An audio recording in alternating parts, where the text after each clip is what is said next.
Hello दोस्तों, पीके first channel में आपका स्वागत है। आज हम कर रहे हैं दुर्गा माता का तीसरे दिन का पूजा। आप लोग हमारे चैनल को लाइक कीजिएगा, शेयर कीजिएगा, सब्सक्राइब कीजिएगा, हमें अपना प्यार दीजिएगा। शंकर जी पार्वती जी से कहते हैं, कमला ने अब मैं अष्टोचत नामों का वर्णन करता हूँ, सुनो, जिसके प्रसाद पाठ या श्रवण मात्र से परम साध्वी भगवती दुर्गा प्रसन्न हो जाती है। ओम सती साध्वी भव प्रीता भगवान शिव पर प्रीत रखने वाली भवानी भव मोचनी, संसार बंधन से मुक्त करने वाली जया दुर्गा आर्या आरदा त्रिनेत्रा शूल धारिणी पिनाक धारिणी चित्रा चंद्र घंटा प्रचंड स्वर से घंटा नाद करने वाली महातपा भारी तपस्या करने वाली मन मनन शक्ति बोध शक्ति अहंकार अहतांग का आश्रय चित रूपा चिता चित चेतना सर्वमन्मयी सता सत स्वरूपा सत्यानंद रूपिणी अनंत, जिनके स्वरूप कहीं अंत नहीं, भावनी सबको उत्पन्न करने वाली भव्या भावना एवं ध्यान करने योग्य भव्या कल्याण रूपा भव्या, जिससे बढ़कर भव्य कहाँ है नहीं सदागति शाम्भवी शिव प्रिया देव माता चिंता रत्न प्रिया सर्व विद्या दक्ष कन्या दक्ष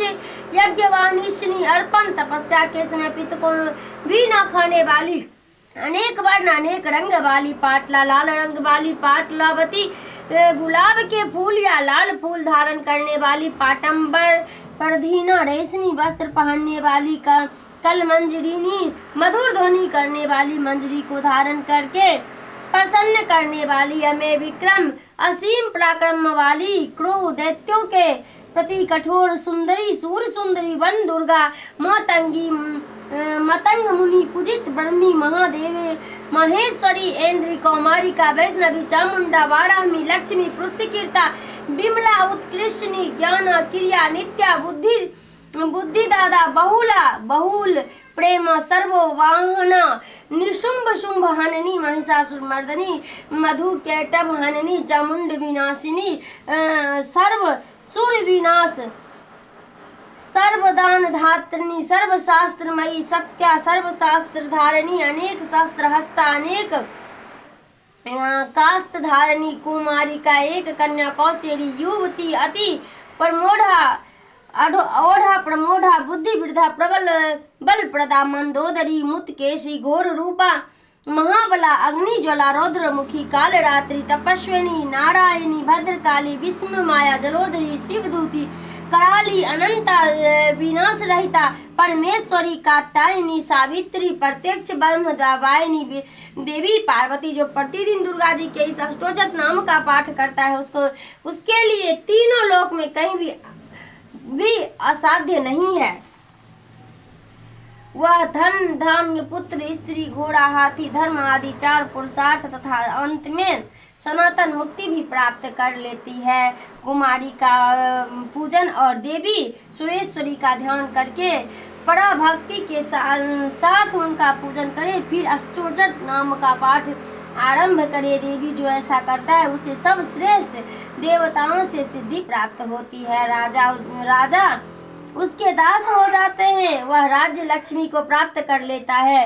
गोरोचन लाक्षा कुकुम सिंदूर कपूर घी अथवा दूध चीनी और मधु इन वस्तुओं को एकत्र करके इनसे विधि पूर्वक यत्न लिखकर जो विविध पुरुष सदा इस यंत्रों को धारण करते हैं वह शिव के तुल्य मोक्ष रूप हो जाता है। वह मती अमावस्या की आधी रात में जब चंद्रमा सतभिक्षा नक्षत्र पर जो उस समय इस स्रोत को लिखकर जो इसका पाठ करता है वह संपत्तिशाली होता है।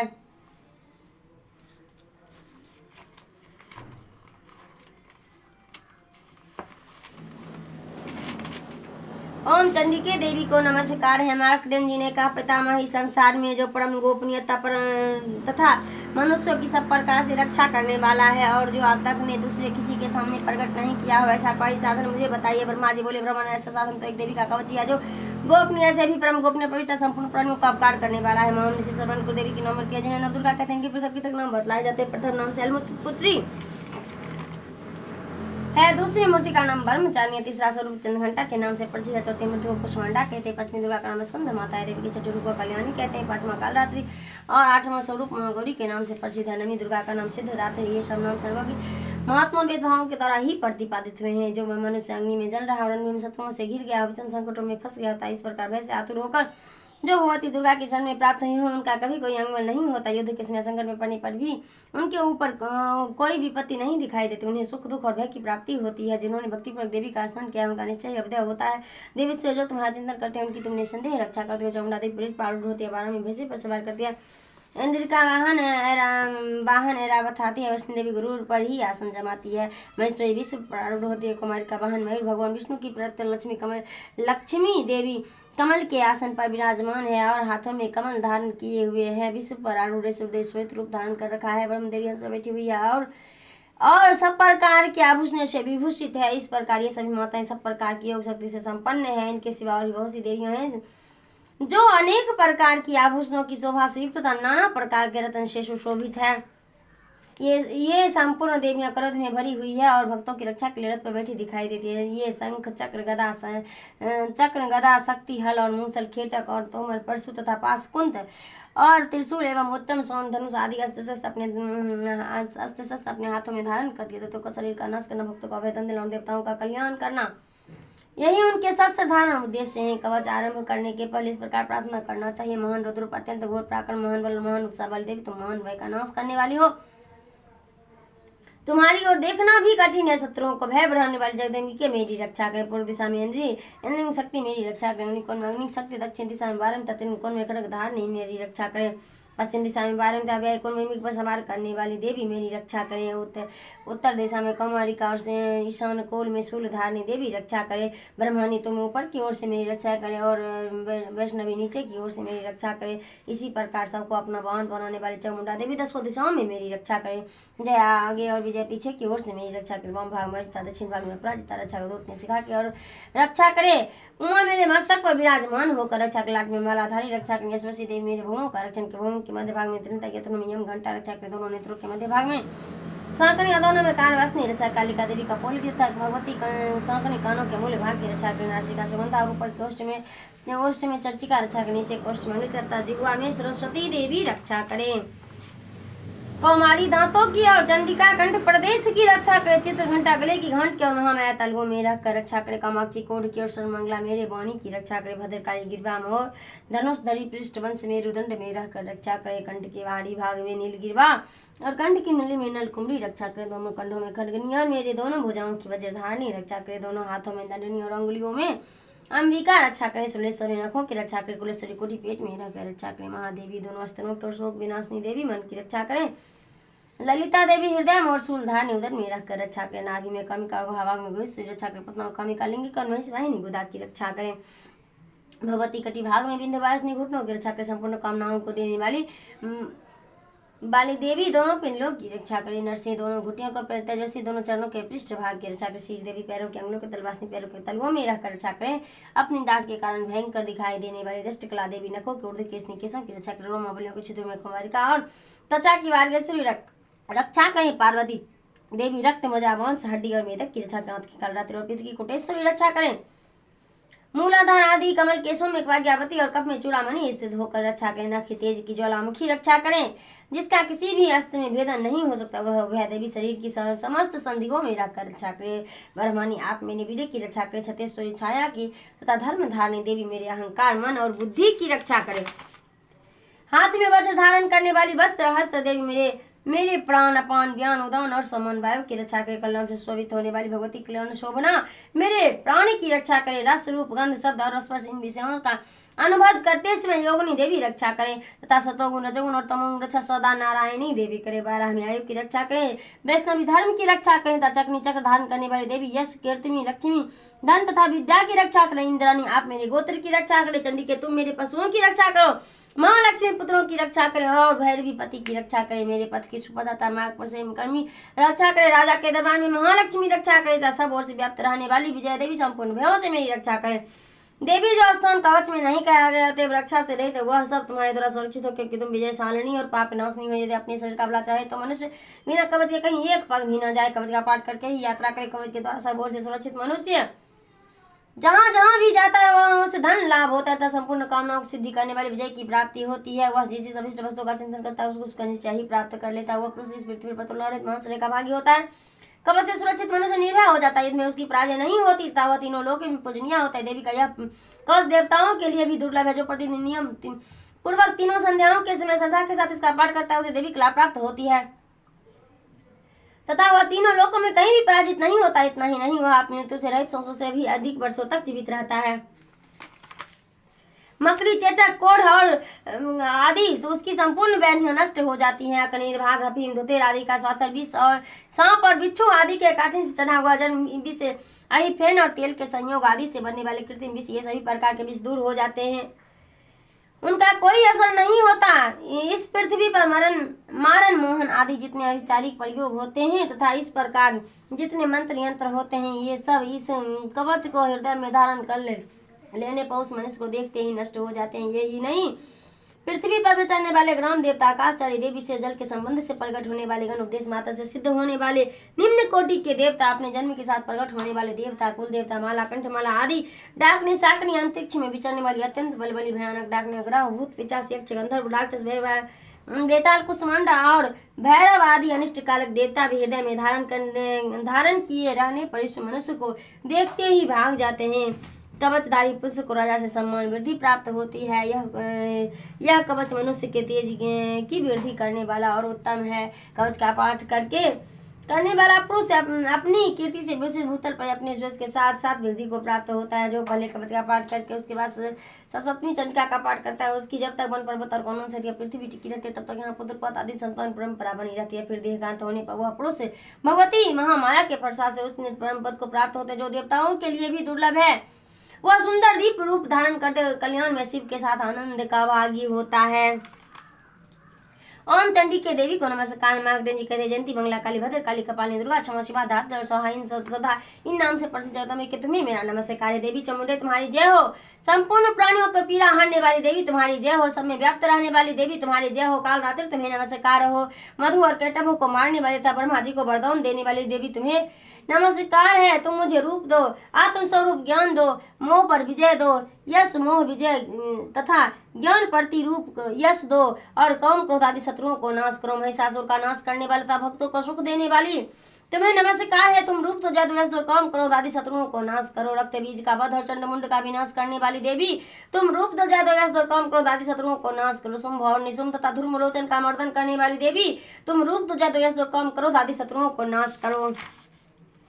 सबके द्वारा बंधित युगल चढ़ने वाली तथा संपूर्ण सौभाग्य प्रदान करने वाली देवी तुम रूप तुझे कम करो, आदि शत्रुओं को नाश करो। देवी तुम्हारे रूप और चरित्र अत्यंत है। तुम समस्त शत्रु का नाश करने वाली हो। रूप तुझे कम करो, आदि शत्रुओं को नाश करो, पापों को दूर करने वाली चंडी के जो भक्ति पूर्वक तुम्हारे चरण में सदा सर्वदा मस्तक झुकाते हैं उन्हें रूप तुझे कम करो, आदि शत्रुओं को नाश करो। को नाश करने वाली चंडी के जो भक्ति पूर्वक तुम्हारी स्तुति करते हैं उन्हें रूप तुझे काम करो, शत्रुओं को नाश करो। चंडी के इस संसार में जो भक्ति पूर्वक तुम्हारी पूजा करते हैं उन्हें रूप तुझे काम करो, शत्रुओं को नाश करो। मुझे सौभाग्य और आरोग्य दो, परम सुख दो, रूप तुझे काम करो, शत्रुओं को नाश करो। जो मुझसे दोष रखते हैं उनका नाश और मेरे बल की वृद्धि करो, रूप तुझे काम करो, शत्रुओं को नाश करो।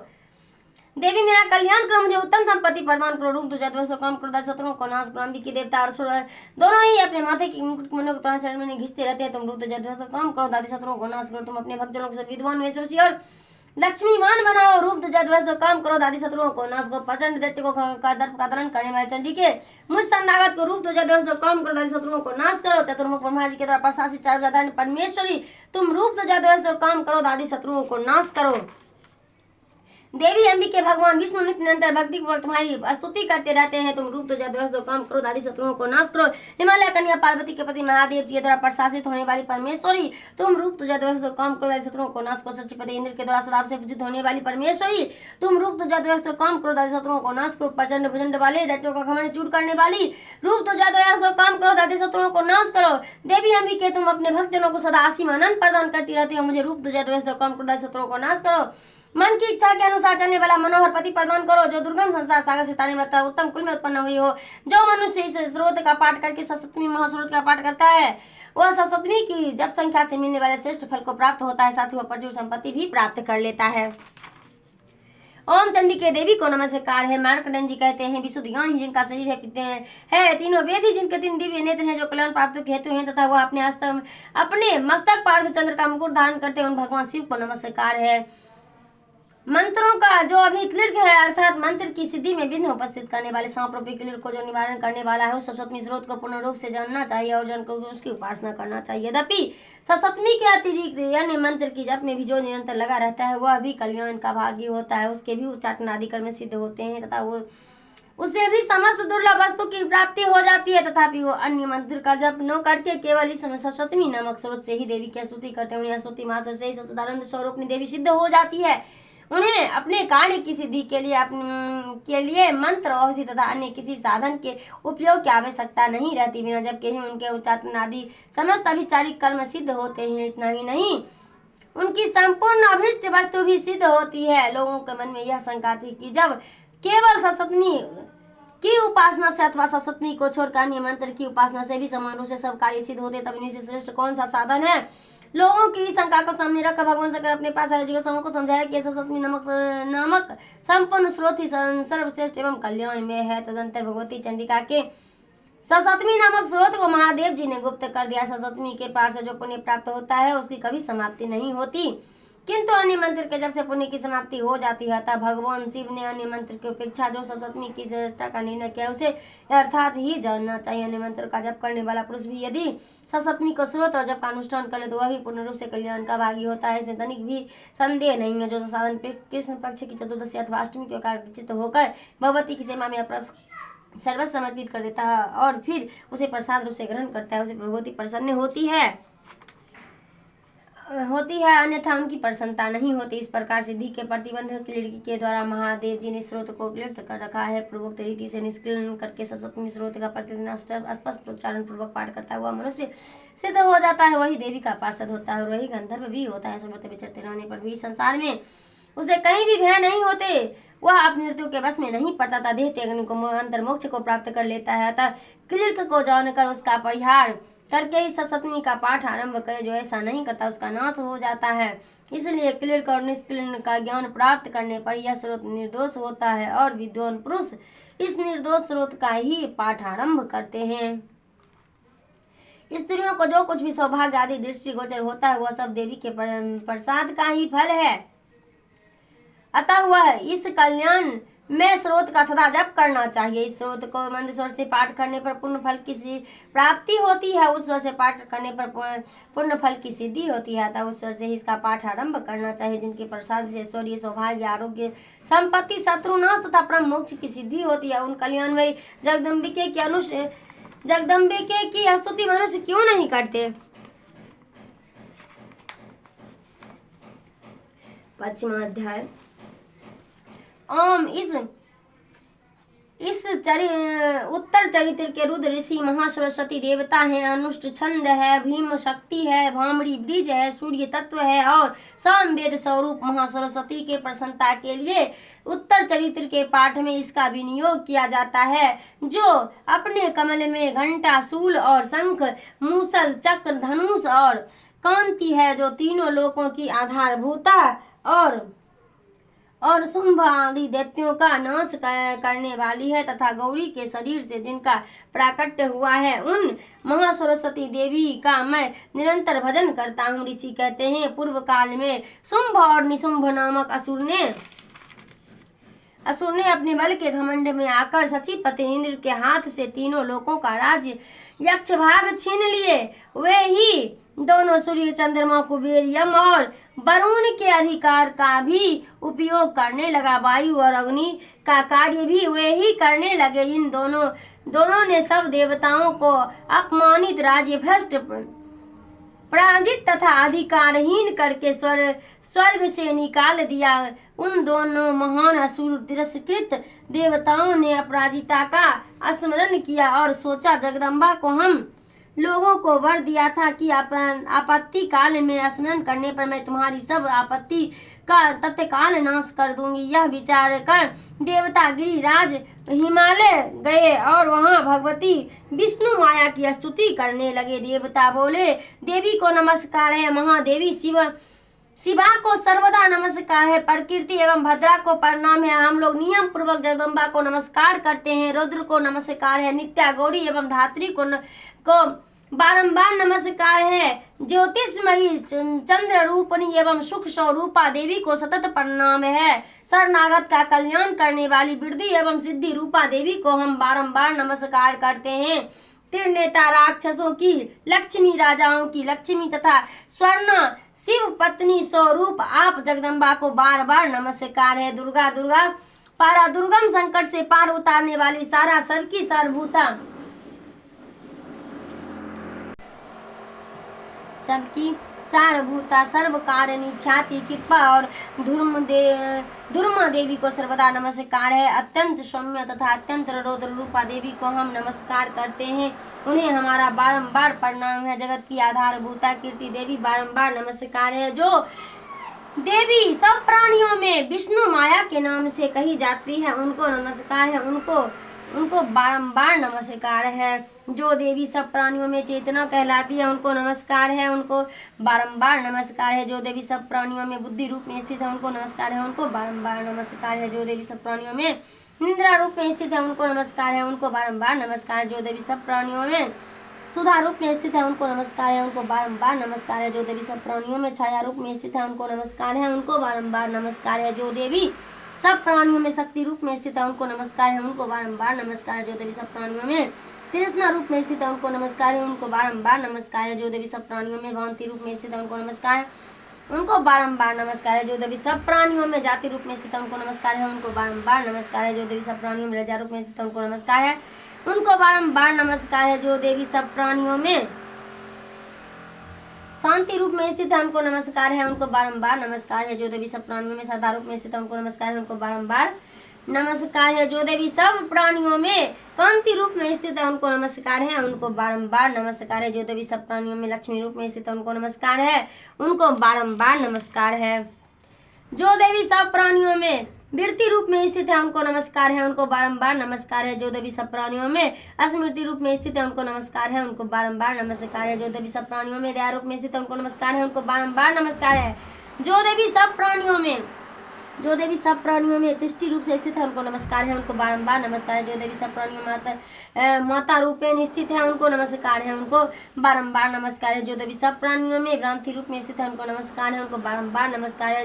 जो देवी इंद्रिय वर्ग की अधिष्ठात्री देवी एवं सब प्राणियों में सदा व्याप्त रहने वाली उन व्याप्ति देवी को बारंबार नमस्कार है। जो देवी चैतन्य रूप से इन संपूर्ण जगत को व्याप्त करके स्थित है उनको नमस्कार है, उनको बारंबार नमस्कार है। पूर्व काल में अपने अधिष्ठ की प्राप्ति होने से देवताओं ने जिनको स्तुति की है तथा देवराज इंद्र ने बहुत दिनों तक जिनका सेवन किया वह कल्याणमयी साधन भूता ईश्वरी हमारा कल्याण और मंगल करे तथा सारी आपत्तियों को नाश कर डाले। उदंड दैत्यों से सताए हुए हम सभी देवता जिन परमेश्वरी को इस समय नमस्कार करते हैं तथा जो भक्ति से विनम्र पुरुषों द्वारा स्मरण की जाने पर तत्काल ही संपूर्ण विपत्तियों का नाश कर देती है। जगदम्बा हमारा संकट दूर करे। ऋषि कहते हैं, राजन इस प्रकार जब देवता स्तुति कर रहे थे उस समय पार्वती देवी गंगा जी के जल में स्नान करने के लिए वहां आई। उन सुंदर भंगों वाली भगवती ने देवताओं से पूछा, आप लोग यहाँ किसकी स्तुति करते हैं?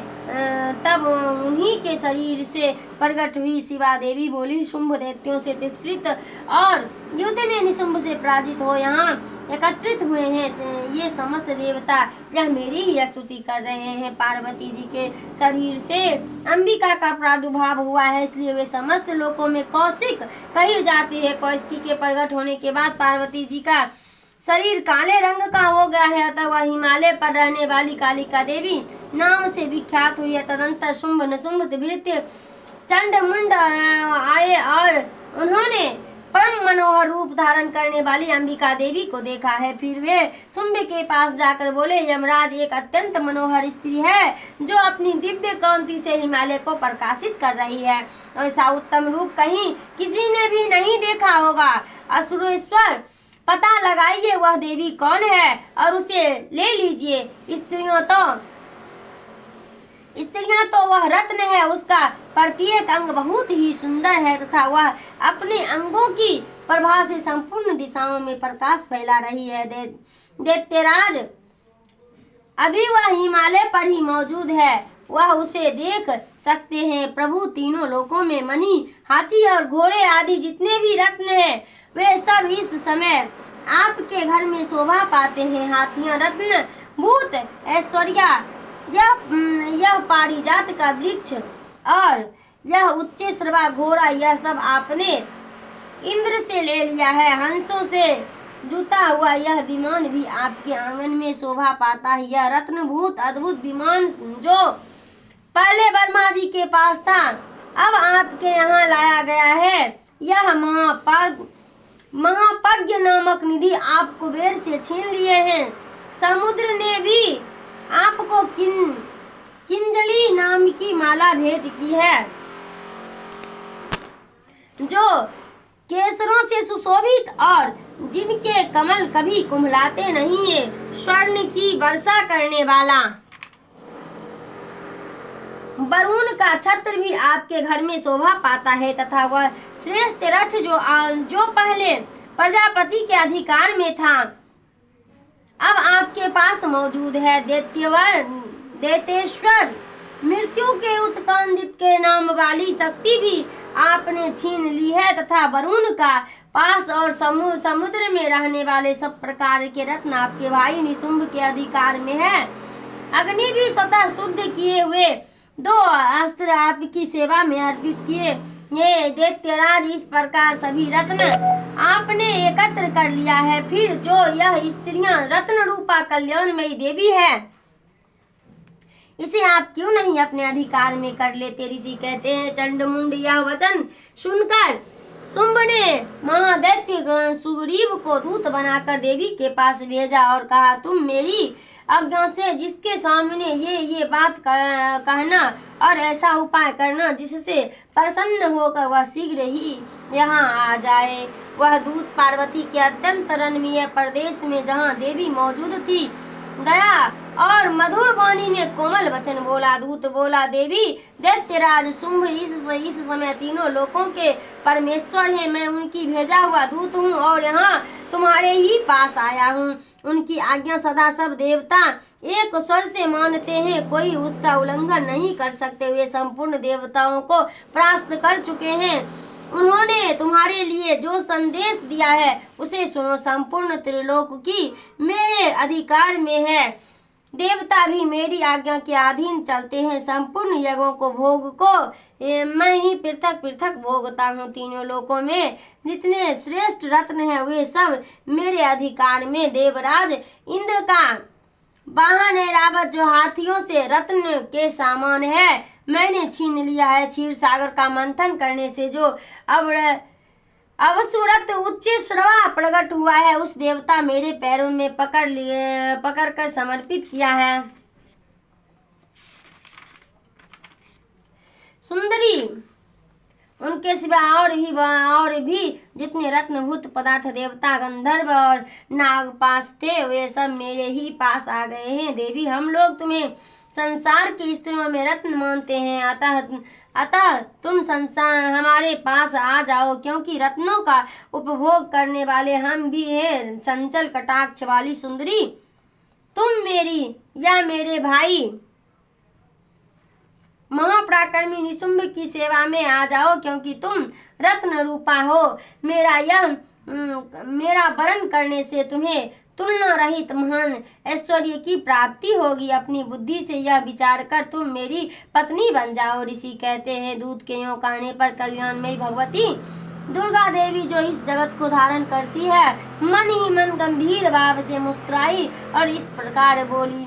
देवी ने कहा, दूत तुमने सत्य कहा है, जिसमें तनिक भी मिथ्या नहीं है। शुंभ तीनों लोकों का स्वामी है और निशुंभ भी उसी के समान पराक्रमी, किंतु इस विषय में मैंने जो प्रतिज्ञा कर ली है उसे मिथ्या कैसे करूं। मैंने अपनी अल्प बुद्धि के कारण पहले से जो प्रतिज्ञा कर रखी है उसे सुनो। जो मुझे संग्राम में जीत लेगा, जो मेरे अभिमान को चूर्ण कर देगा तथा संसार में जो मेरे समान बलवान होगा वही मेरा स्वामी होगा। इसलिए तुम अथवा महादैत्य निशुंभ स्वयं ही यहाँ पधारे और मुझे जीत कर शीघ्र ही मेरा प्राणी ग्रहण कर ले। इसमें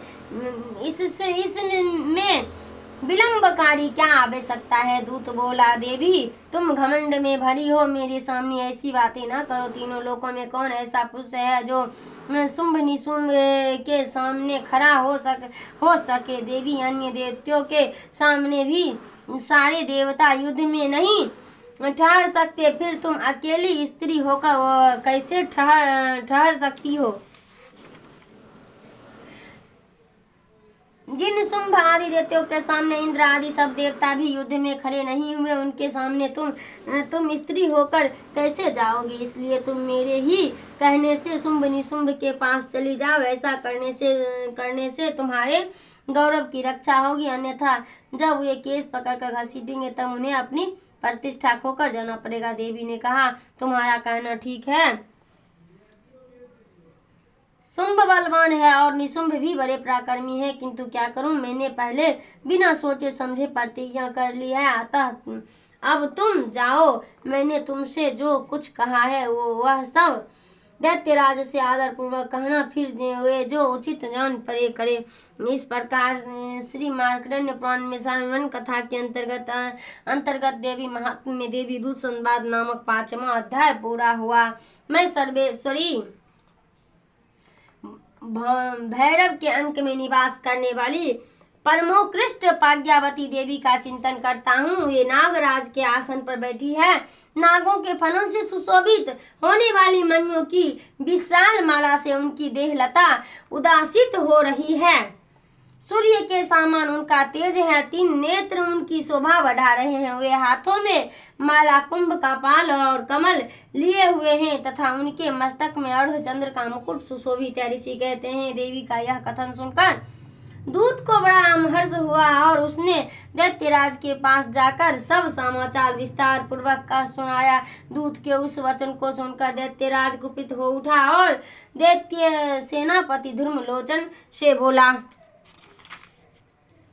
धूम्रलोचन, तुम शीघ्र अपनी सेना साथ लेकर जाओ और उस दुष्टा के केस पकड़कर घसीटते हुए उसे बलपूर्वक यहाँ ले आओ। उसी का रक्षा करने के लिए यदि कोई दूसरा खड़ा हो जाए तो उसे वह देवता, यक्ष अथवा गंधर्व ही क्यों न हो, उसे अवश्य मार डालना। ऋषि कहते हैं, शुंभ के इस प्रकार आज्ञा देने पर धूम्रलोचन दैत्य 60,000 असुरों की सेना को साथ लेकर वहां से तुरंत चला दिया। वहां पहुंचकर उसने हिमालय पर रहने वाली देवी को देखा और ललका कर कहा, अरे तुम शुंभ निशुंभ के पास चल। यदि इस समय प्रसन्नता पूर्वक मेरे स्वामी के समीप नहीं चलेगी तो मैं बलपूर्वक झोटा पकड़कर घसीटते हुए तुम्हें ले चलूंगा। देवी बोली, तुम्हें दैत्यों के राजा ने भेजा है, तुम स्वयं ही बलवान हो और तुम्हारे साथ विशाल सेना भी है। ऐसी दशा में यदि मुझे बलपूर्वक ले चलोगे तो मैं तुम्हारा क्या कर सकता हूँ।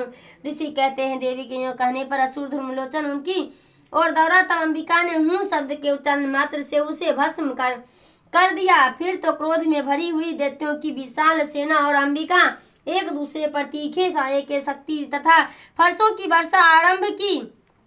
इतने में ही देवी का वाहन सिंह क्रोध में भरकर भयंकर गर्जना करके गर्दन के बाल को हिलाता हुआ असुरों की सेना में कूद पड़ा। उसने कुछ दैत्यों को पंजों की मार से कितना अपने जबड़े और कितनों के ही महादैत्य को पटक कर उठ के दाढ़ से घायल करके मार डाला। उस सिंह ने अपने नखों से कितने पेट फाड़ डाले तथा और थप्पड़ मारकर कितनों के सिर धड़ से अलग कर दिया।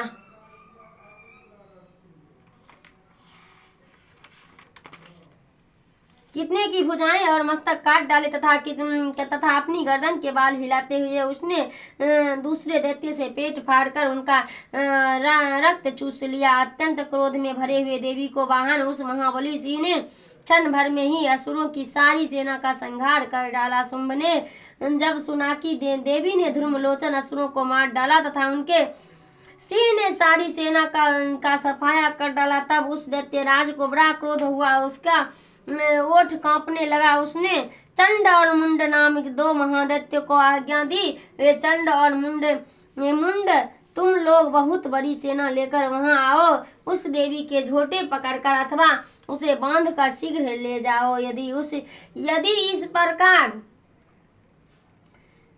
उसको लाने में संदेह हो तो युद्ध में सब प्रकार अस्त्र शस्त्र तथा समस्त असुरों की सेना प्रयोग करके उसकी हत्या कर डालना। उस दुष्टा की हत्या होने तथा सिंह के भी मारे जाने पर उस अंबिका को बांध कर साथ ले शीघ्र लौट आना। इस प्रकार श्री मार्कंडेय पुराण में संवर्त कथा के अंतर्गत देवी महात्म धूम्रलोचन वध नामक 6वां अध्याय पूरा हुआ। मैं मातंगी देवी का ध्यान करता हूँ। वे रत्नमयी सिंहासन पर बैठकर पढ़ते हुए तोते का मधुर शब्द सुन रही है। उनके शरीर वर्ण श्याम और है। वे अपना एक पैर कमल पर रखे हुए हैं और मस्तक पर अर्धचंद्र धारण करती है तथा कहार पुष्प की माला धारण किए बिना बजाती है। उनके अंगों में कसी हुई चोली शोभा पा रही है। वे लाल रंग की साड़ी पहने हाथी में शंख में पात्र लिए हुए हैं। उनके बदन पर मधु का हल्का हल्का प्रभाव जान पड़ता है और ललाट में वेदी शोभा दे रही है। ऋषि कहते हैं, तदंतर शुंभ की आज्ञा पाकर वे चंड मुंड आदि दैत्य चतुरंगिनी सेना को साथ अस्त्र शस्त्रों से सुसज्जित हो चल दिए। फिर गिरिराज हिमालय के स्वर्ण में ऊंचे शिखर पर पहुंचकर उन्होंने सिंहासन पर बैठी देवी को देखा। वे मंद मंद मुस्कुरा रही थी। उन्हें देखकर दैत्य लोग तत्पराते पकड़ने का उद्योग करने लगा। किसी ने धनुष तान लिया, किसी ने तलवार संभाली और कुछ लोग देवी के पास आकर खड़े हो गया। तब अंबिका ने उन शत्रुओं के प्रति क्रोध किया। उस समय क्रोध के कारण उनका मुख काला पड़ गया, ललाट में भौहें टेढ़ी हो गई और वहां से तुरंत विकराल मुखी काली प्रकट हुई जो तलवार और पास लिए हुई थी। वे विचित्र खंडवांश धारण किए और चीते के चर्म की साड़ी पहने नर मुंडो माला से विभूषित थी। उनके शरीर मांस सूख गया था, केवल हड्डियां ढांचा था जिसमें वे अत्यंत भयंकर जान पड़ती थी। उनका मुख बहुत विशाल था, जीभ लपलपाने के कारण वे और भी डरावनी प्रतीत होती है। उनकी आंखें भीतर को धसी हुई और कुछ लाल थी। वे अपनी भयंकर गर्जना से संपूर्ण दिशा को गुंजा रही थी। बड़े बड़े दैत्यों का वध करती हुई कालिका देवी बड़े वेग से दैत्यों के उस सेना पर टूट पड़ी और उन सबको भक्षण करने लगी। वे पांच राक्षसों को अंकुशधारी महावती योद्धा में और घंटा सहित कितने ही साथियों को एक ही हाथ से पकड़कर मुंह में डाल लेती थी। इसी प्रकार घोड़े, रथ और सांसारिक सारथी के साथ रथी सैनिकों को मुंह में डालकर वे उन्हें बड़े भयानक रूप से चबा डालती थी। किसी के बाल पकड़ लेती, किसी का गला दबा देती, किसी को पैरों से कुचल डालती और किसी को छाती के धक्के से गिराकर मार डालती थी। वे असुरों के छोड़े हुए बड़े बड़े अस्त्र शस्त्र मुंह से पकड़ लेती और रोष में भरकर उनको दांतों से पीस डालती थी। काली ने बलवान एवं दुरात्मा दैत्यों को वह सारी सेना रौंद डाली, खा डाली और कितने को मार भगाया। कोई तलवार के घाट उतर गए, कोई खटवांग से पीटे गए और कितने ही असुर दांतों के अग्रभाग से कुचले जाकर मृत्यु को प्राप्त हुए। इस प्रकार देवी ने असुरों को इस सारी सेनाओं का भक्षण भर से मार गिराया। यह देख चंड उन अत्यंत भयानक काली देवी की ओर दौड़ा तथा महादैत्य मुंड ने भी अत्यंत भयंकर बाणों की वर्षा तथा 1000 बार चलाए हुए चक्रों से उन भयानक नेत्र वाली देवी को आच्छादित कर दिया। वे अनेक चक्र देवी को मुख में समाते हुए ऐसे जान पड़े मानो सूर्य के बहुतेरे मंडल बादलों की उदर में प्रवेश कर रहा है। तब भयंकर गर्जना करने वाली काली ने अत्यंत रोष में भरकर विकट अट्टहास किया। उस समय उनके विकराल बदन के भीतर कठिनता से देखे जा सकने वाली दांतों की प्रभा से वे अत्यंत उज्जवल दिखाई देती थी। देवी ने बहुत बड़ी तलवार हाथ में ले हूं का उच्चारण करके चंड पर धावा किया और उसके केस पकड़कर उसी तलवार से उसका मस्तक काट डाला। चंड को मारा गया देख मुंड भी दैत्यों की ओर दौड़ा। तब देवी ने रोष में भरकर उसे भी तलवार से घायल करके धरती पर सुला दिया। पराक्रमी चंड और मुंड को मारा गया देख मरने से बची हुई बाकी सेना भय से व्याकुल हो चारों ओर भाग गया। तदंतर काली ने चंड और मुंड का मस्तक हाथ में ले चंडिका के पास जाकर प्रचंड अट्टहास करते हुए कहा, देवी मैंने चंड और मुंड नामक इन दो महासुरों को तुम्हें भेंट दिया है। अब युद्ध में तुम शुंभ और निशुंभ को स्वयं ही वध करना। ऋषि कहते हैं वहां आए हुए उन चंड और मुंड नामक महादैत्यों को देखकर कल्याणमयी चंडी ने काली से मधुर वाणी में कहा, देवी तुम चंड और मुंड को लेकर मेरे पास आई हो, इसलिए संसार में चामुंडा के नाम से तुम्हारी ख्याति होगी। इस प्रकार श्री मार्कंडेय पुराण में सनुवन कथा के अंतर्गत देवी महात्मा चंड मुंड वध नामक 7वां अध्याय पूरा हुआ। मैं अनिमा आदि सिद्धमयी किरणों से आवृत भवानी का ध्यान करता हूँ। उनके शरीर रंग लाल है, नेत्रों में करुणा लहरा रही है तथा हाथों में पास अंकुश बाण और धनुष शोभा पाते हैं। ऋषि कहते हैं चंड और मुंड नामक दैत्यों के मारे जाने तथा बहुत सी सेना का संहार हो जाने पर दैत्यों के राजा प्रतापी शुंभ ने मन में बड़ा क्रोध हुआ और उसने दैत्यों की संपूर्ण सेना को युद्ध के लिए कूच करने की आज्ञा दी। वह बोला, आज उदयुद्ध नाम के 86 दैत्य सेनापति अपनी सेना के साथ युद्ध के लिए प्रस्थान करें। कंबू नाम वाले दैत्य 84 सेना नायक अपनी वाहिनी से गिरे हुए यात्रा करें। 50 कोटि वीर्य कुल के और 100 धौर्म कुल के असुरों से सेनापति मेरी आज्ञा से सेना सहित कूच करें। काल दौहद मौर्य और काल के असुर भी युद्ध के लिए तैयार हो मेरी आज्ञा से तुरंत प्रस्थान करे। भयानक शासन करने वाला असुर राज शुंभ इस प्रकार आज्ञा दे सहस्त्र बड़ी सेनाओं के साथ युद्ध के लिए उपस्थित हुआ। उसकी अत्यंत भयंकर सेना आती देख चंडिका ने अपनी धनुष की टंकार से पृथ्वी और आकाश के बीच का भाग गुंजा दिया। राजन तदंतर देवी के सिंह ने भी बड़े जोर से दहाड़ना आरंभ किया। फिर अंबिका ने घंटे की शब्द से ध्वनि को और भी बढ़ा दिया। धनुष की टंकार, सिंह की दहाड़ और घंटे की ध्वनि से संपूर्ण दिशाएं गूंज उठी। इस भयंकर शब्द से काली ने अपने विकराल मुख को और भी बढ़ा दिया तथा इस प्रकार वे विजयनी हुई।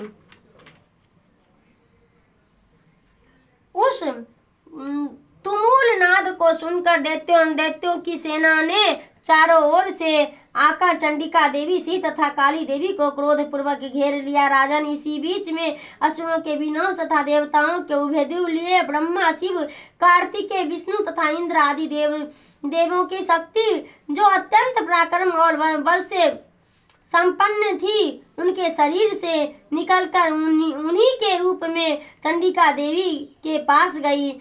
जिस देवता का जैसा रूप, वैसी वेशभूषा और वैसा वाहन है, ठीक वैसे ही साधनों से संपन्न हो उसी की शक्ति असुरों से युद्ध करने के लिए आई। सबसे पहले हंस युक्त विमान पर बैठी हुई अक्षसूत्र और कमंडलों से सुशोभित ब्रह्मा जी की शक्ति उपस्थित हुई, जिसे ब्रह्माणी कहते हैं। महादेव जी की शक्ति विश्व पर आरूढ़ हो हाथों में श्रेष्ठ त्रिशूल धारण किए महानाग का कंकन पहने मस्तक में चंद्र रेखा में विभूषित हो वहां आ पहुंची। कार्तिकेय जी शक्ति रूपा जगदम्बिका उन्हीं का रूप धारण किए श्रेष्ठ मयूर का आरूढ़ हो हाथों में शक्ति लिए दैत्यों से युद्ध करने के लिए आई। इसी प्रकार भगवान विष्णु शक्ति गरुड़ का पर विराजमान हो शंख चक्र गदा सांड धनुष तथा खड्ग हाथ में लिए वहां आई। अनुपम पज्ञवा रूप धारण करने वाली श्री हरि को शक्ति है, वह भी 12 शरीर धारण करके वहां उपस्थित हुए। नरसिंह शक्ति भी नरसिंह के समान शरीर धारण करके वहां आई। उसी की गर्दन के बाल को झटके से आकाश में तोड़े बिखरे पड़े थे।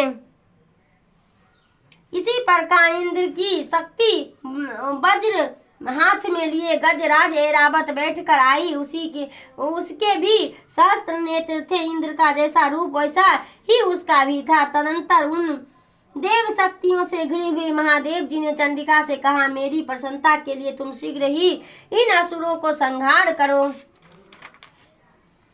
तब देवी के शरीर से अत्यंत भयानक और परम उग्र चंडिका शक्ति प्रकट हुई, जो सैकड़ों गिलहरियों की भांति आवाज करने वाली थी। उस अपराजिता देवी ने दुर्मिल जटा वाली महादेव जी से कहा, भगवान आप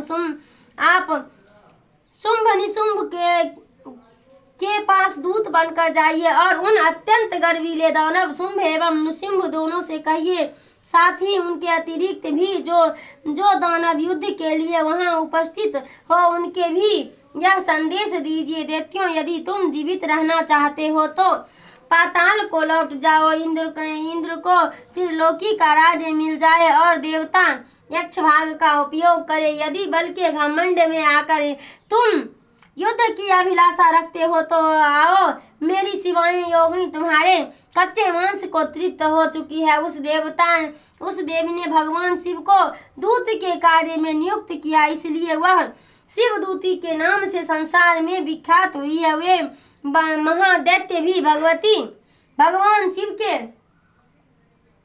मुंह से देवी के वचन सुनकर क्रोध में भर गए और वहां जहां कात्यायनी विराजमान थी उस ओर बढ़े। तदंतर वे दैत्य हर्ष भरकर पहले भी देवी के ऊपर बाण शक्ति और दृष्टि आदि अस्त्रों की वृष्टि करने लगे। तब देवी ने भी खेल खेल में ही धनुष की टंकार की और उससे छोड़े हुए बड़े बड़े बाणों द्वारा दैत्यों को चलाए हुए बाण शूल शक्ति और फरसा को काट डाला।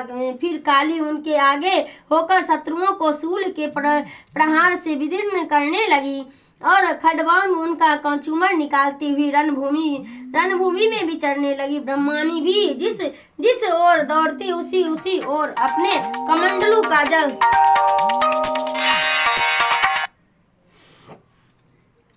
कमंडलू का जल छिड़ककर शत्रुओं के ओज और महापराक्रम को नष्ट कर देती थी। महेश्वरी ने त्रिशूल से तथा वैष्णवी चक्र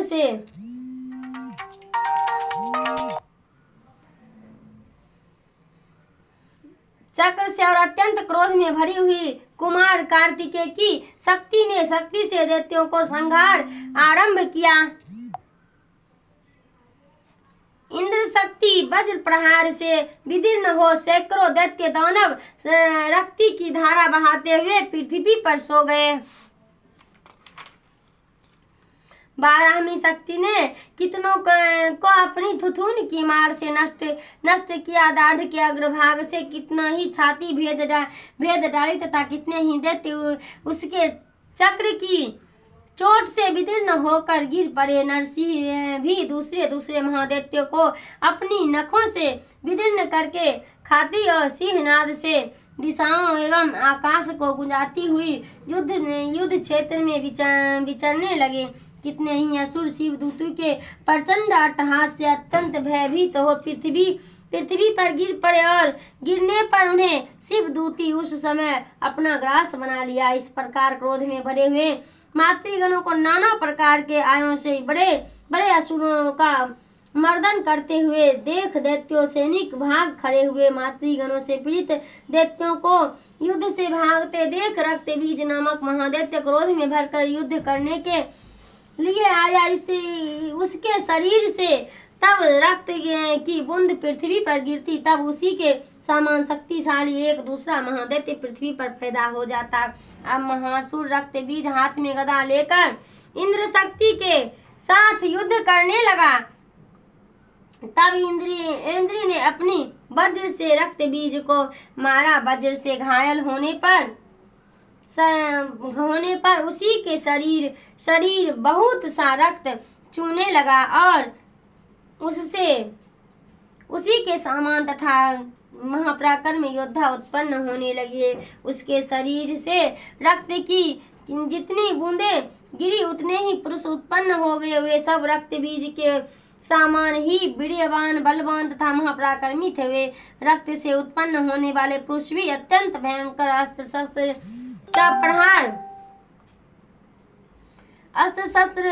का प्रहार करते हुए वह मातृगणों के साथ घोर युद्ध करने लगा।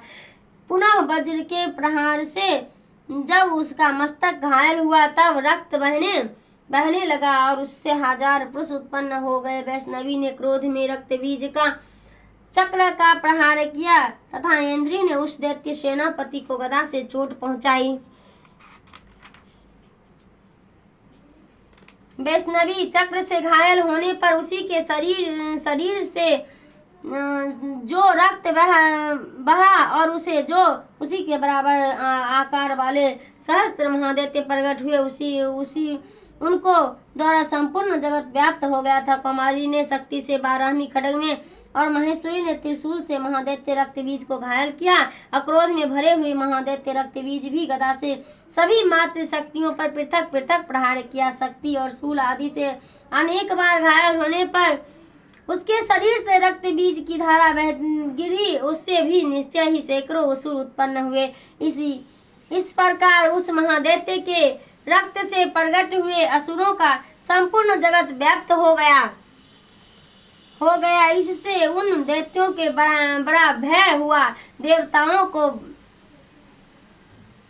देवताओं उदास देख चंडिका के काली से शीघ्रता पूर्वक कहा, चामुंडे तुम अपना मुख और भी फैलाओ तथा मेरे शस्त्र पात्र से गिरने वाले रक्त बिंदु और उनसे उत्पन्न होने वाले महादैत्यों को तुम अपने इस उतावले मुख में खा जाओ। इस प्रकार रक्त से उत्पन्न होने वाली महादैत्यों का भक्षण करते हुए तुम रण में विचरती रहो। ऐसा करने से उस दैत्य का सारा रक्त छीन हो जाने पर वह स्वयं भी नष्ट हो गया। उन भयंकर दैत्यों को जब तुम खा जाओगी तब दूसरे नए दैत्य उत्पन्न नहीं हो सकेंगे। काली से यूं कहकर चंडिका देवी ने शूल से रक्त बीज को मारा और काली ने अपने मुख से उसका रक्त ले लिया। तब उसने वहां चंडिका का गदा से प्रहार किया, किंतु उस गदापात ने देवी के तनिक भी वेदन नहीं पहुंची। रक्त बीज को घायल शरीर से बहुत सारा रक्त गिरा, किंतु ज्यों ही वह गिरा त्यों ही चामुंडा उसे अपने मुख में ले लिया। रक्त गिरने से काली के मुख में जो महादैत्य उत्पन्न हुए उन्हें भी वह चट कर गई और उसने रक्त बीज का रक्त भी पी लिया। तदंतर देवी ने रक्त को जिसका रक्त चामुंडा ने पी लिया था वज्रवान खड्ग तथा सृष्टि आदि से मार डाला। राजन, इस प्रकार शस्त्र समुदाय से आहत एवं रक्तहीन हुआ महादैत्य रक्तबीज पृथ्वी पर गिर पड़ा। नरेश्वर, इससे देवताओं को अनुपम हर्ष की प्राप्ति हुई और मातृगण उन असुरों की रक्तपान के मद से उदित सा होकर नृत्य करने लगे। इस प्रकार मार्कंडेय पुराण में संवन कथा के अंतर्गत देवी महात्म्य रक्तबीज वध नामक 8वां अध्याय पूरा हुआ। मैं अर्धनारेश्वर अग्रवृह की निरंतर शरण लेता हूँ। उसका वर्ण बंदूक पुष्प और स्वर्ण के समान रक्त पीताम्बर मिश्रित है। वह अपनी भुजा में सुंदर अक्षमाला पास अंकुश और वृद्ध मुद्रा धारण करता है और चंद्र उसका आभूषण है तथा वह तीनों नेत्रों से सुशोभित है। राजा ने कहा, भगवान अपने रक्त बीज के वध से संबंध रखने वाले देवी चरित्र का यह उदित महत्व मुझे बताया। अब चरित्र के मारे जाने पर अत्यंत क्रोध में भरे हुए शुंभ और निशुंभ जो कर्म किया उसे मैं सुनना चाहता हूँ। ऋषि कहते हैं, राजन, युद्ध में रक्त बीज तथा दैत्य के मारे जाने पर शुंभ और निशुंभ के क्रोध की सीमा न रही। अपनी विशाल सेना इस प्रकार मारी जाती देख निशुंभ अमहर्ष में भरकर देवी की ओर दौड़ा। उसके साथ असुरों की प्रधान सेना थी। उसके आगे पीछे तथा पार्श्व भाग में बड़े बड़े असुर थे जो क्रोध में ओठ चबाते हुए देवी को मार डालने के लिए आए। महापराक्रमी शुंभ भी अपनी सेना के साथ मातृगणों से युद्ध करने के क्रोधवश चंडिका को मारने के लिए आ पहुंचे। तब देवी के साथ शुंभ और निशुंभ घोर संग्राम छिड़ गया। वे दोनों दैत्य मेघों की भांति बाणों की भयंकर वृष्टि कर रहे थे। उन दोनों के चलाए हुए बाणों को देविका ने अपने बाण के समूह से तुरंत काट डाला और शस्त्र समूह की वर्षा करके उन दोनों के दैत्य पति को अंगों में चोट पहुंचाई। निशुंभ ने तीखी तलवार और चमकती हुई ढाल लेकर देवी की श्रेष्ठ वाहन सिंह के मस्तक पर प्रहार किया। अपनी वाहन को चोट पहुंचाने पर देवी ने शुभ नामक बाण से निशुंभ के श्रेष्ठ तलवार तुरंत ही काट डाले और उसकी ढाल से भी जिसमें 8 चांद जरे थे खंड खंड कर दिए। ढाल और तलवार के कट जाने पर उस असुर ने शक्ति चलाई, किंतु सामने आने पर देवी ने चक्र से उसके भी 2 टुकड़े कर दिए। तब तो निशुंभ क्रोध से जल उठा और उस दानव ने देवी के मरने के लिए शूल उठाया, किंतु देवी ने समीप आने पर उसे भी मुक्के से मारकर चूर्ण कर दिया। तब उसने गदा घुमाकर चंडिके के ऊपर चलाई, परंतु वह भी देवी के त्रिशूल से कटकर भस्म हो गई। तदंतर दैत्यराज निशुंभ को फरसा हाथ में ले आते देख देवी ने बाण समूह को घायल कर धरती पर सुला दिया।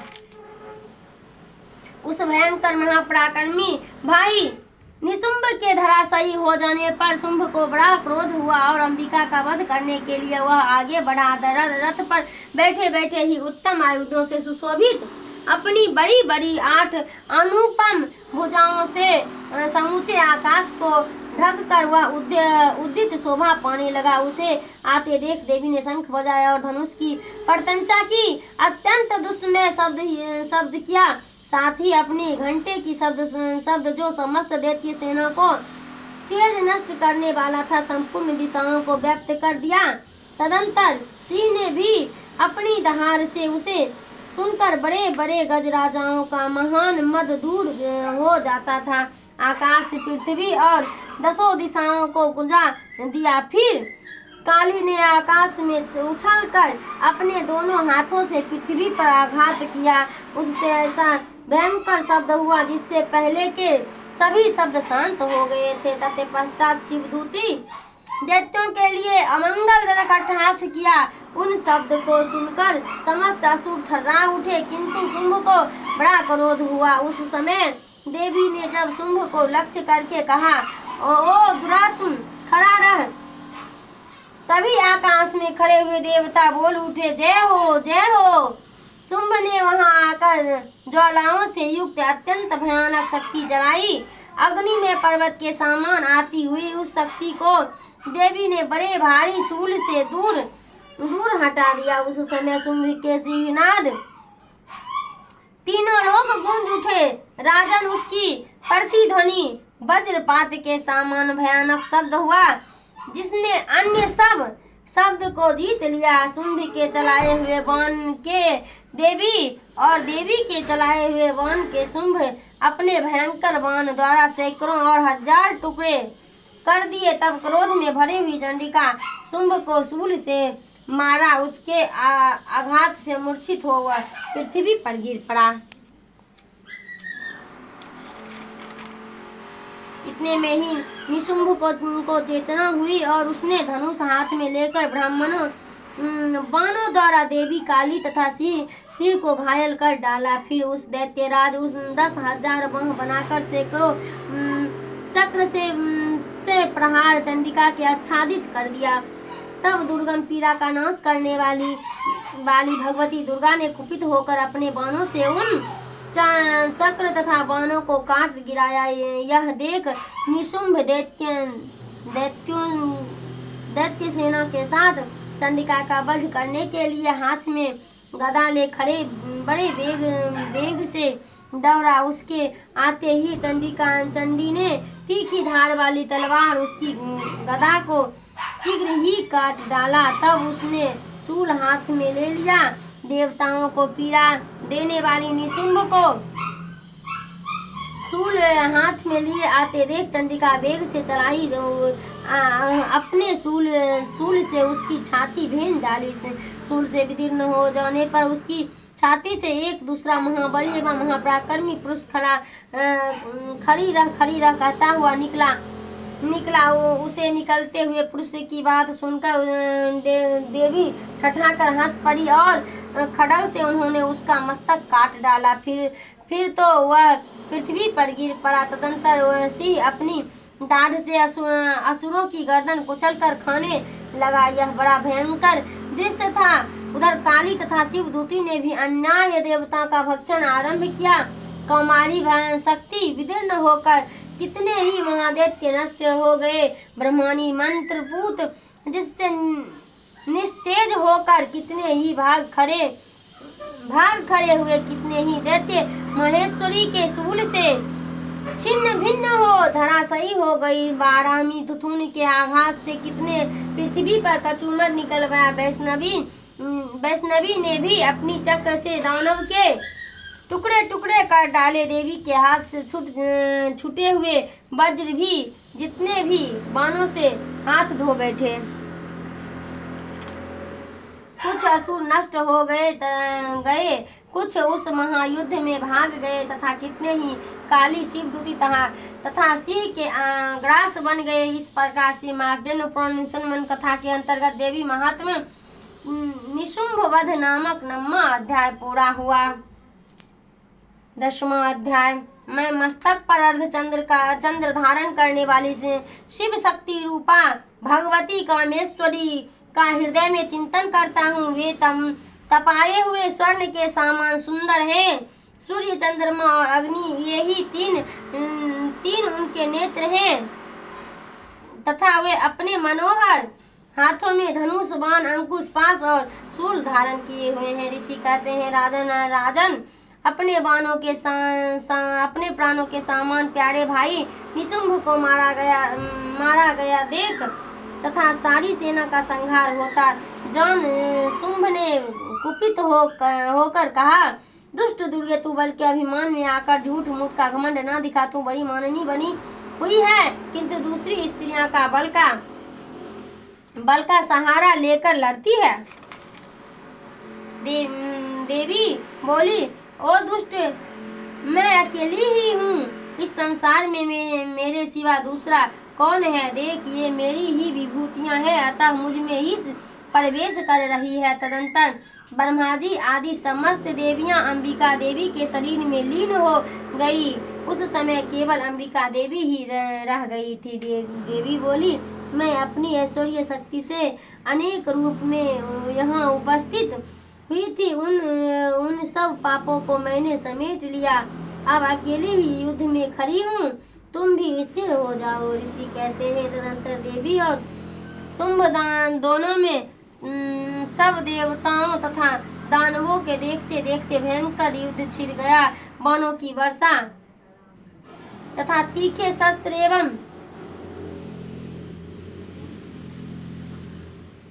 एवं दारुण अस्त्रों के प्रहार के कारण उन दोनों का युद्ध सब लोगों के लिए बड़ा भयानक प्रतीत हुआ था। उस समय अंबिका देवी जो सैकड़ों दिव्य अस्त्र छोड़े, उन्हें दैत्यराज शुंभ ने उनके निवारण अस्त्रों द्वारा काट डाला। इसी प्रकार शुंभ ने भी जो दिव्य अस्त्र चलाए, उन्हें परमेश्वरी ने भयंकर हुंकार शब्द के उच्चारण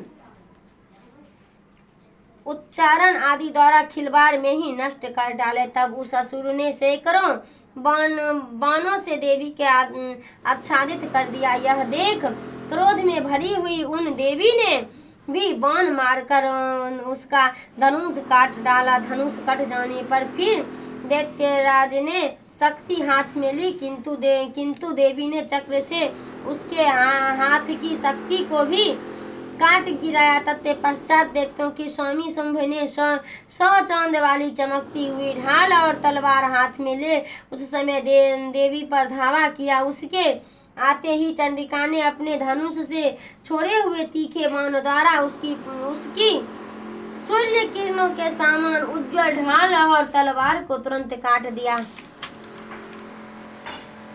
फिर उस महादैत्य घोड़े और सारथी मारे गए। धनुष तो पहले ही कट चुका था, अब उसने अंबिका को मारने के लिए उद्यत हो भयंकर मुग्धर हाथ में लिया। उसे आते देख देवी ने अपने तीक्ष्ण बाणों से उसका मुग्धर भी काट डाला।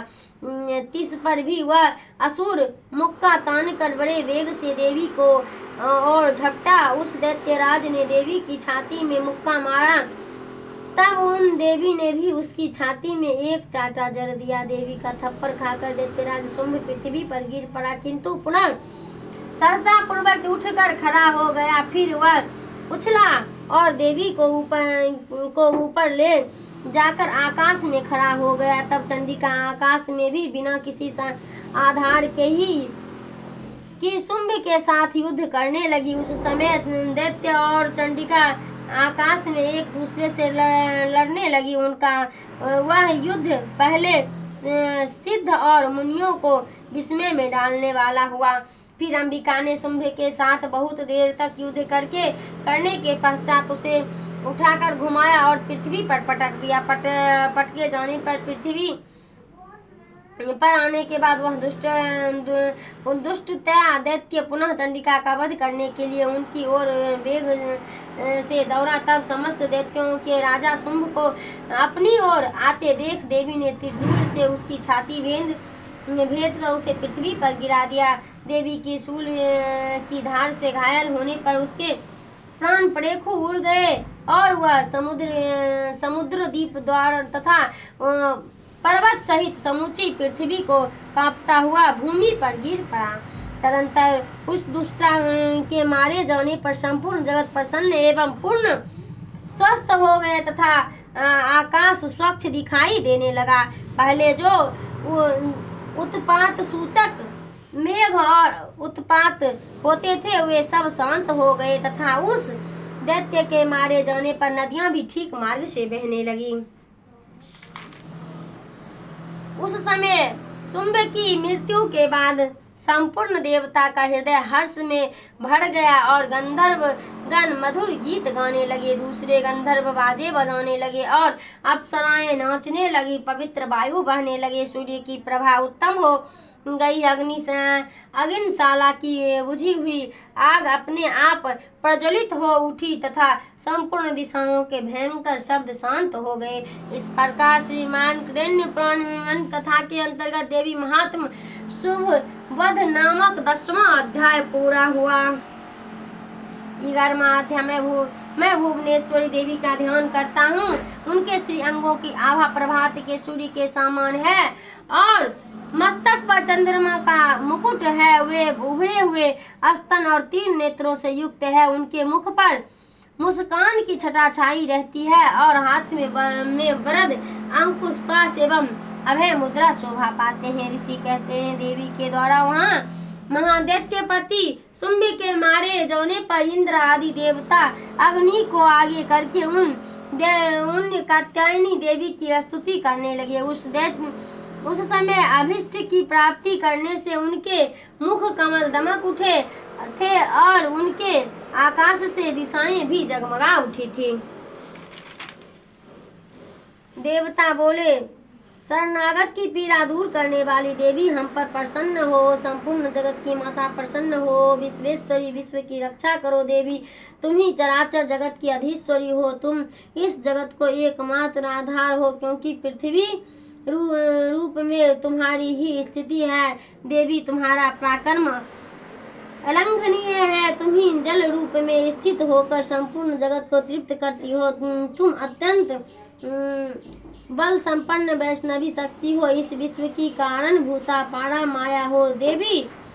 तुमने इस समस्त जगत को मोहित कर रखा है। तुम ही प्रसन्न होने पर इस पृथ्वी पर मोक्ष की प्राप्ति करती हो। देवी संपूर्ण विदाएं तुम्हारे ही भिन्न भिन्न स्वरूप हैं। जगत में जितनी स्त्रियां हैं वे सब तुम्हारी ही मूर्ति है।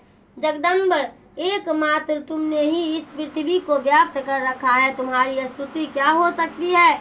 तुम तो स्तवन करने योग्य पदार्थ पर एवं परागौनी हो।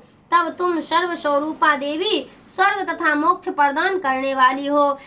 तब इसी रूप में तुम्हारी स्तुति हो गई। तुम्हारी स्तुति के लिए इससे अच्छी उक्तियां और क्या हो सकती है। बुद्धि रूप में सब लोगों के हृदय में विराजमान रहने वाली तथा स्वर्ग एवं मोक्ष प्रदान करने वाली नारायणी देवी तुम्हें नमस्कार है। काल काष्ठा आदि के रूप में क्रमशः परिणाम अवस्था परिवर्तन की ओर ले जाने वाली तथा विश्व का उपसंहार करने वाली समर्थ नारायणी तुम्हें नमस्कार है। नारायणी तुम इस सब प्रकार का मंगल प्रदान करने वाली मंगलमयी हो। कल्याणदायिनी शिवा हो।